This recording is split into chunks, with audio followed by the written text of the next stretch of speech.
বাংলাদেশের প্রকৌশল শিক্ষা ও পেশাগত অঙ্গন আজ যেন এক সংকটময় বাঁকে এসে দাঁড়িয়েছে।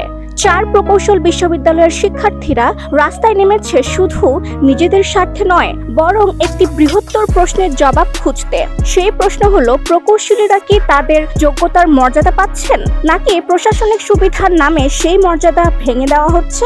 শাহবাগ থেকে শুরু হওয়া মিছিল শিক্ষার্থীদের অদম্য স্পিরিটের প্রতীক। সকাল থেকে হাজারো শিক্ষার্থী একত্রিত হয়ে স্লোগান তুলেছেন, ন্যায্য অধিকার আদায়ের স্লোগান। প্রথমে সচিবালয়ের উদ্দেশ্যে যাত্রা করার ঘোষণা দেওয়া হলেও পরে দিক পরিবর্তন করে যমুনা টেলিভিশন ভবনের সামনে সমবেত হয়। এ সময় পুলিশি বাধা, জলকামান ও টিয়ার গ্যাসও তাদের দমাতে পারেনি। উল্টো ধাওয়া পাল্টা ধাওয়া, ধুলো ও ধোঁয়ার ভেতর শিক্ষার্থীদের দৃঢ় অবস্থান গোটা রাজধানীকে নাড়িয়ে দেয়। এখানেই শেষ নয়, এই আন্দোলনের পেছনে রয়েছে একটি গভীর ক্ষোভ। ডিপ্লোমা প্রকৌশলীদের 10ম গ্রেড থেকে 9ম গ্রেডে প্রবেশের সুযোগ সৃষ্টি হলে বিশ্ববিদ্যালয় থেকে স্নাতক প্রকৌশলীদের মূল্যায়ন প্রশ্নবিদ্ধ হবে।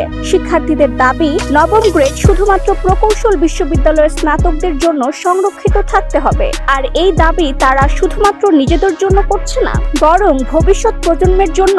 অন্যদিকে সরকারও পরিস্থিতি নিয়ন্ত্রণে রাখতে চাইছে। উপদেষ্টারা আলোচনার টেবিলে বসার প্রস্তাব দিয়েছেন, কমিটি গঠন করেছেন, এমনকি শিক্ষার্থীদের সরাসরি প্রতিনিধিত্ব দেওয়ার কথাও বলেছেন। কিন্তু শিক্ষার্থীরা একেবারেই স্পষ্ট, সমাধান যদি সঠিক ও ন্যায্য না হয় তাহলে কোনো সমঝোতা নয়। ফলে রাস্তায় আন্দোলন যেমন জারি আছে, তেমনি বিশ্ববিদ্যালয়গুলো অনির্দিষ্টকালের জন্য অচল হয়ে পড়ছে। এই অবস্থার প্রভাব পড়েছে সারা দেশেই। রাজধানীর প্রধান প্রধান সড়কে যানজট, অফিসগামী মানুষের দুর্ভোগ এবং সাধারণ মানুষদের মনে প্রশ্ন, এই আন্দোলনের শেষ কোথায়? শিক্ষার্থীরা যদি আরো দীর্ঘ সময় রাজপথে থাকে তাহলে দেশের প্রকৌশল শিক্ষা ব্যবস্থা ও উন্নয়ন প্রকল্পগুলো বড় ধরনের ধাক্কা খেতে পারে। তবে শিক্ষার্থীদের প্রতি এক ধরনের জনসমর্থনও দেখা যাচ্ছে।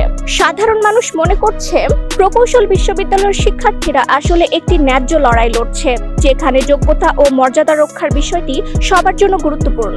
এখন প্রশ্ন হলো, করণীয় কি? প্রথমত, সরকারের উচিত শিক্ষার্থীদের দাবিগুলোকে গুরুত্ব দিয়ে দেখা। কেবল কমিটি গঠন নয়, বরং স্বচ্ছ আলোচনার মাধ্যমে একটি নির্দিষ্ট সময়সীমার মধ্যে সমাধান টানা। দ্বিতীয়ত, শিক্ষার্থীদের আন্দোলনের পাশাপাশি আলোচনায় বসা দরকার, কারণ রাজপথে দীর্ঘ সময় থাকলে সহিংসতা বেড়ে যেতে পারে, যা তাদের ন্যায্য আন্দোলনকে প্রশ্নবিদ্ধ করে তুলতে পারে। তৃতীয়ত, সাধারণ মানুষ ও গণমাধ্যমের উচিত পরিস্থিতিকে উত্তেজনা নয়, বরং সমাধানের দিকেই ঠেলে দেওয়া। সবচেয়ে বড় বিষয় হলো, এই আন্দোলন একটি প্রজন্মের মর্যাদার লড়াই, এবং এর সমাধান যদি সঠিকভাবে না আসে তবে ভবিষ্যতের জন্য তা হতে পারে একটি বড় ক্ষতির কারণ। এখন সবাই তাকিয়ে আছে সরকার ও শিক্ষার্থীদের পরবর্তী সিদ্ধান্তের দিকে। আমরাও তাকিয়ে আছি সবার দিকে। সাথে আছি আই রাইটার।